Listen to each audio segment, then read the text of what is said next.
All right, let's see. We'll have the German WW2 helmet there, found out in a trench. German WW2 Panzer II track link, found on the eastern front. We have some smaller artifacts here. German WW2 medals that we found in a trench where the Germans stood their ground. Well, welcome to the History Hunter. Welcome to our small adventures with the World War II time frame. We research, travel, and go out and find and share incredible World War II history with all of you. If you remember, we visited this place here a while ago. We created 2 videos for you, and they've actually been seen by several million people. When we visited that day, we were rushed through and we were a bit disappointed that the quality of video couldn't kind of be up there, and also we couldn't show you as many details as we wanted, because when we went to this monster location, I said to Eagle Eyes, my son, we have to go back, and that's exactly what we did, and we're going to return to this monster today. The Germans hollowed out a massive mountain on the Atlantic wall. They put in a huge gun with 3 barrels of 28 centimeters each. They could launch shells 42,600 meters out there, and 120 crew members worked inside that mountain to feed that monster. Yes, this time we are going back. We spent almost a day there. We saw every detail you can imagine, and we also invited into a secret passage that almost nobody has seen before. So in the first episode now, we're going to show you everything in the interior here where the 120 crew members worked to feed that monster. And there are some spectacular details there. And then in part 2, you will see the inside of the gun turret and everything that goes on there. And believe me, this is going to be one crazy ride back in time. So just join me, watch the video in full, and sit back and enjoy. Welcome to the History Hunter here and Eagle Eyes. Today, we are going to take you back in time to something really, really special. This is one of the greatest installments that the Germans did on the Atlantic Wall ever. And we are being allowed to come in here, have a little private tour, and show you some of the details of this massive build. So join us, let's go out and find the path together right now. As in many of these builds, you can see the Germans really protected themselves. So in the entrance area here, you have the shutter. And this is where they could take you out if you try to come in. And you can also see that the hallway, our guide is an excellent guy and he's helping us to understand the details. This is slanted, it's not straight. And that's because you don't want the pressure valves coming back and forth easy. So that's why they curved it like this. And when you continue in here, you can see that there's a lot of gear and stuff everywhere. But we just wanted to show you a couple of details first. In here, this is the room where the guy could take you out. It's just a little simple structure where you have the shutter here. And the operation was very simple, just to open and close that shutter so that anyone who was a threat could be taken out. And you can see right there, that is the entrance area. Right here in the hallway, you have one of the original air pumps. And you can see definitely here it works. And all the information there, you have German producer and you have dates. And there would be a little thing that goes up and down here to show you how much air that goes through it. You regulate the amount of air coming through. And it's so cool to see that I just put it right there. And these are operational and fully functional even today. So our excellent guides tells us that this is, what was it? It's not any more complicated than what it looks like. It is a water pool filled with water from the mountain. Because, of course, the mountain is very porous, it easily fills with water, and they would use this pool to collect what is inside of the mountain. So this water pool, or little basin here, was used to collect water. And you can see it's not a goldfish pond, it's just a place to collect water. And that was also one of the problems here that we're going to see later. And our friend is going to tell you a little bit about that. Because this place wasn't easy to live in. And the Germans actually had to delete some of the function of this place because of the water seeping in from the mountainside. You can see inside one of the rooms here, a lot of the original pipings. And we are being allowed to go into different areas which are not accessible normally. But all of these pipes had a purpose. And you can see here, Eagle Eyes, there are many. There's a lot of gear here. You can see these. I think they are pressure tanks. original gear everywhere. For water? I'm not sure what it's for water or what it is, but definitely still here. So when we continue into the hallways, you can see here that it actually turns. And if you pay attention to the floor here, you can see that this is actually a railroad track system inside here. And that's because they transported different kind of goods, but also they had something really, really special on the top of this huge complex. And that's what you're gonna see in part 2. Right in here, guys, this is where it all happened. You know, the Germans, they were connected to the grid. And inside here are some of the most precious equipment they had. This is where they could create their own electricity. And even today, 3 of these massive diesel engines are still working. Is that correct? Yeah? Yeah. 3 of these are still working, and they fire them up even now and then. And you can see for yourself, this is high pressurized air tanks to crank these engines. This large one is right now not operational, but the other ones are all functioning. They're all working. And as you've seen earlier, we have come across some pretty amazing engines around other bunkers. Very cool. But here, the very special thing is that everything works. But also here, that is pretty amazing to see. These are the telephones that the men here used. And you can see, even today, you have the different German writings there. Maybe you can just very gently lift up that holder. No. Yeah? Hans? Can you call Hans? Nine. Out of there? No. No, he's on vacation.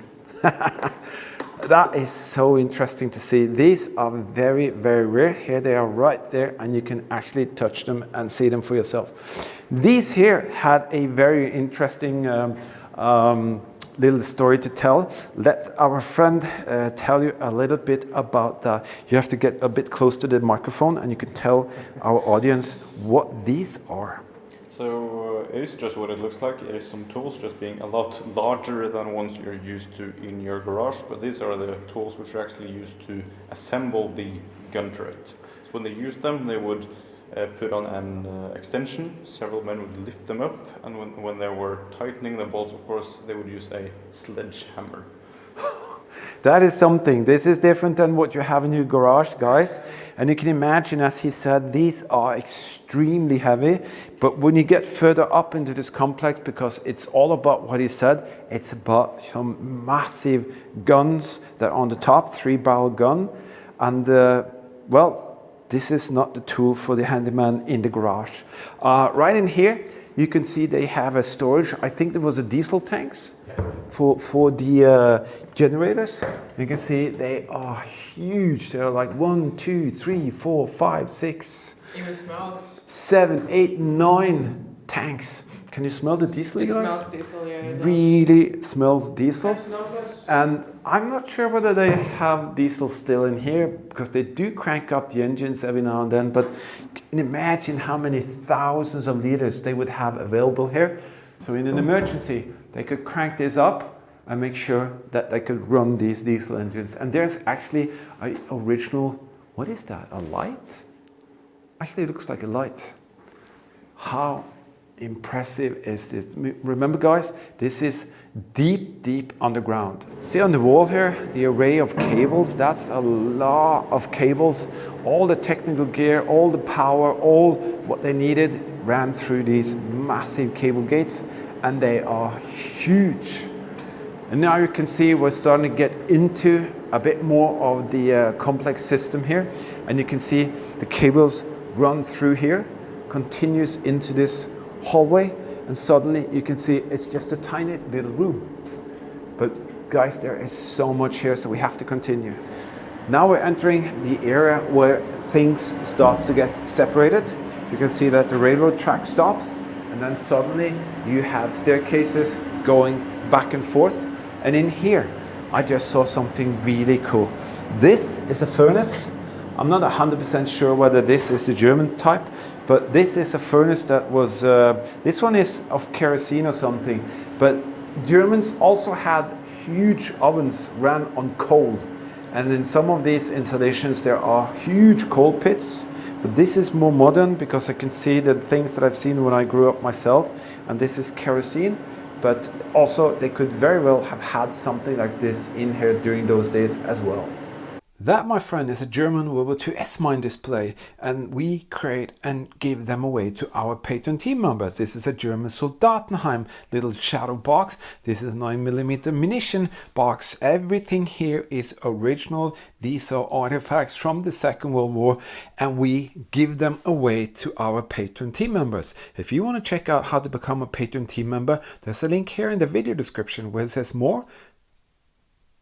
Just click that, then you click the link for the Patreon, and then you'll see how you can become a Patreon team member, and you will in the end up with something absolutely spectacular, some small artifacts from the Second World War, and we will share history in a very special way together. All right, we are now moving into the living quarters, and this is a fascinating place because here is where we kind of go from war machine to the individual, to the men and sometimes even women who worked at stations like this.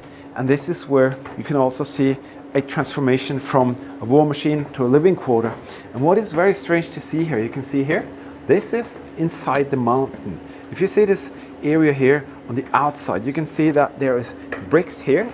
But if you check out there, you can see the raw mountain system everywhere. And also, if you take a look, you can see the pipes, ventilation, some of it is original.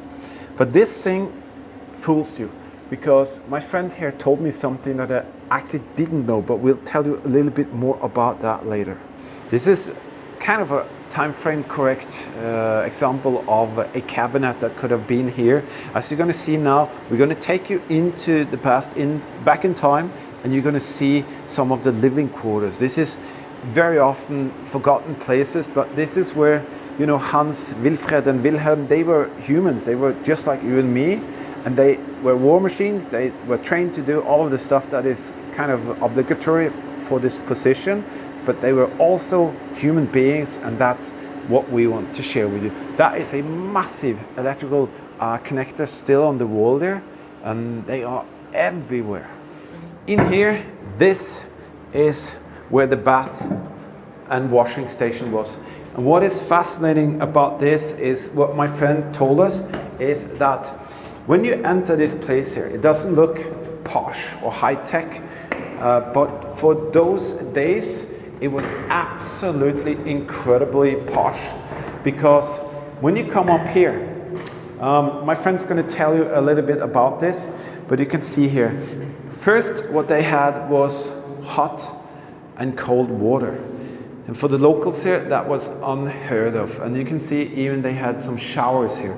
But let me go here and let my friend tell you a little bit about this thing here. What are we looking at here? So you see here is an electrical water heater, as is probably the standard in many homes today. Yes. But we don't know if many had those in Norway before the war. The Germans brought them with them, and it's not unlikely that this is one of the first ones in the country. Yeah. So this is a very, very rare machine or equipment. And just imagine, guys, the regular kind of family around here would go outside to go to the toilets. They would have to wash themselves in cold water, and if they needed to take whatever, a hot bath or anything, they would need to heat that water for a long time. Here, the Germans brought electrical water heaters. That was absolutely unheard of. And then they could heat their own water. And then again, it doesn't look posh, but remember, guys, in the 40s, people here haven't even heard about hot water, tap water. So that is right here available for the soldiers. Right here, this is where the latrine and toilets were. Actually, sitting toilets. It's rather remarkable. Some of them looks like they could be really original. Some of them are a bit different. And this is most likely the urinal. But again, remember, guys, this is a lot of toilets on a row. Nothing like it in the area. And for the locals, they didn't even know what the toilet seat like that would be in ceramics. That just tells you how posh and elaborate this area or location is. There are a few details here, and our friend has shown us a couple of them here. We're not sure whether these are numbers for those who built it or for the soldiers, but you can see everywhere here there are numbers, and you know, see here some details here, maybe a drawing of something, who knows, but it says 1945, 13. I wonder what that is all about, huh? But now we're going to take you into the living quarters, and we're going to take you through a few of these rooms, and you're going to see the difference between a typical soldier's room, a officer's room, and some other features that is in the living quarters. So in here, this is a officer's bedroom. You can see the cabinet, 2 beds, and very, very simple living quarters. This is basically for the regular type of officers, but in here is something special. This is the commandant's room, and there's a very interesting story about that. Maybe our friend can share that little story, because that was pretty fascinating actually. Yeah, as I said, this was room for the commander. His name was Holger Christensen, and he was the commander in the gun turret on board United now as well. So he was just relocated here when the battery was installed. He was very young when he served both on the ship and here. He was perhaps about 30 years old, meaning that he didn't die until like 2004 or something, and has revisited here in not recent years but newer time. Wow, that puts goosebumps on my back. Hear that, guys? This gentleman here was just around 30 years old. He served on the turret of Gneisenau when the gun was on the ship. Now the gun is on top of this mountain. But he was here, and he revisited this place several times. And you can imagine this young man here, you know, operating the telephones and being in charge of the gun turret. That must have been a lot of responsibility. And this is the exact room where this young man slept and stayed. And when the alarm telephone came in, he was very quick off that bed and ran up to the gun turret, which we are going to see later. So imagine all these guys back and forth in these hallways. Remember, this is just kind of built brick inside of the mountain, and this is where Karls, Hein, Wilfred, Hans, all of these guys, they slept in here. These are the bunk beds, and you can see the bunk hangers that you've seen so many times on our Explorers. You can see each and every one of these are one of these bunks that you can just fold out, and you have better room or better kind of floor space. And wow, look at that, eagle eyes. Ho, ho, ho, ho. That is a huge stack of the beds. That is crazy. But imagine these guys living here, and I can show you an image of this. Let me show you this image here.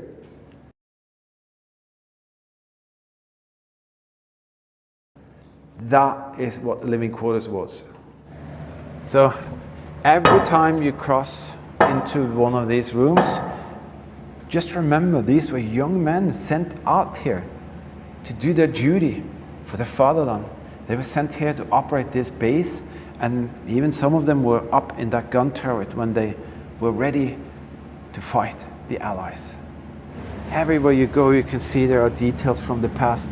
There's a stack of the original beds, and this has also got the original roof up there. Can you see that? So it's kind of like a stack of beds just waiting to be presented and shown. That is cool. In here, the coal storage was in here. Right now, today, there's a lot of beds, but look at the gear that could be a furnace actually. Is that a massive coal furnace? But they said the coal stack was in here, and yeah, I do see German writing on here. Kraftstroms aus. I cannot. That's a very old. Feuerluft. What the heck is that? I cannot exactly make out what it is, but I do think it's actually coal burners. And that makes sense. If they had the coal storage here, they could have some burners, and that that added heat to the bunker system. This is a typical setup in one of these huge compounds in the mountain. And you can see a lot of wood here is just rotting away. This is the original. This is the stuff that is actually here. And now suddenly when you're in here, you can see that is cool. Eagle eyes, see here? Coal pieces are laying all the way up on the mountainside. Can you see it? This is the coal chute or storage. And you can see all the coal pieces laying on the top there, everywhere. So I guess this room was probably totally full of coal. And you can still see coal pieces on the floor there. Wow. So this is the coal storage, and you can see here the difference between the wall and the mountainside. And it's very, very wet in here.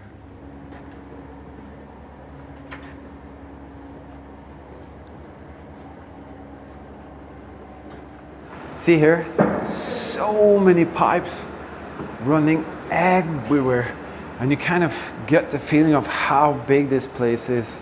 We have walked for about 20 minutes now inside here and still haven't seen a fraction of the size of this system here.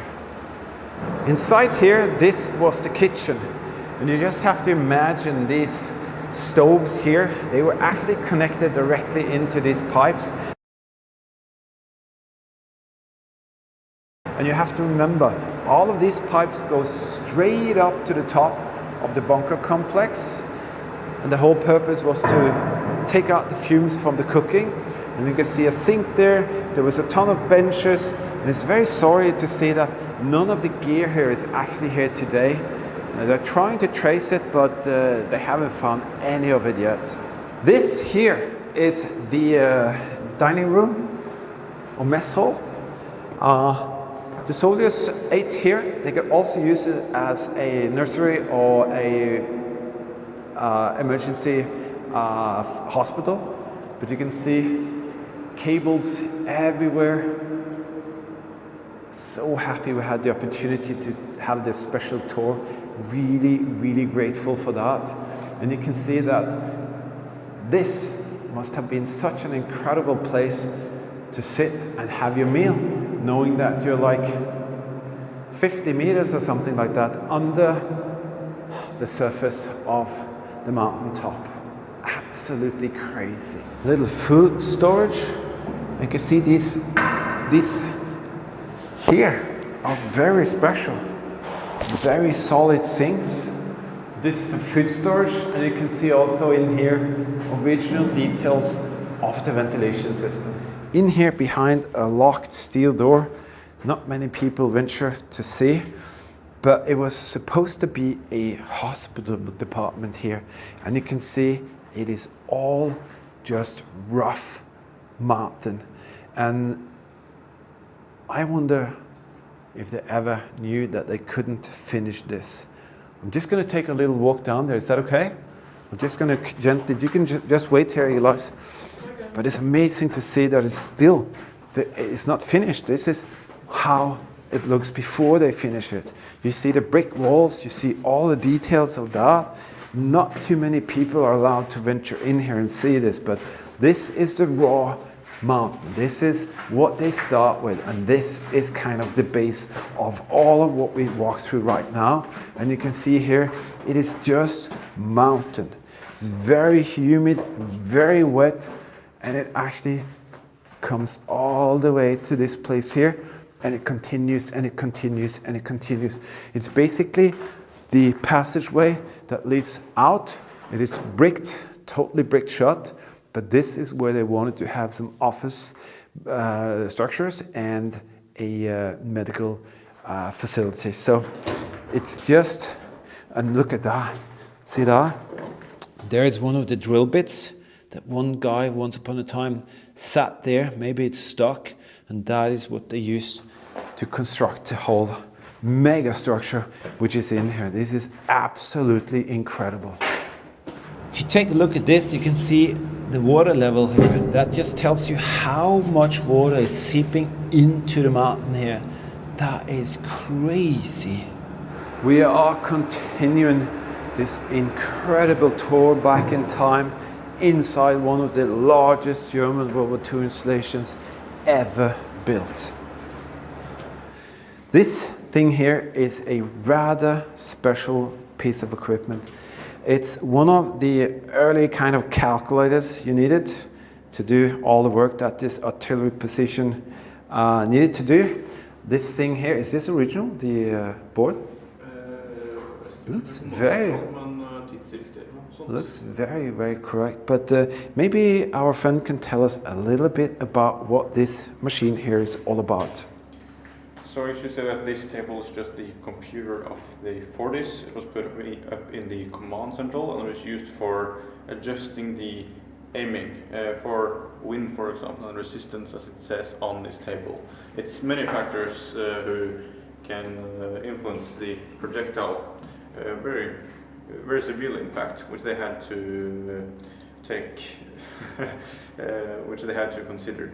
And with this table and many other equipment as well, they would put in the measurements and they would get the required measurements for where they had to aim the guns and send those from the command central and to the fortress up here.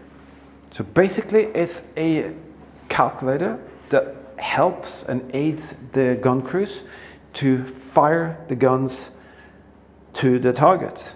And it takes into consideration a ton of things, as you can see here, wind and temperature and all of that. And the cool thing is that when you move some of this, I'm not sure exactly if this one does it, but there you can see, when you move one of the pieces, it influences a ton of other functions here. So this is slidable, and when you move this thing here, you can see it suddenly says something up here, and then you have all of this stuff that turns and goes around, and then all of these will do something.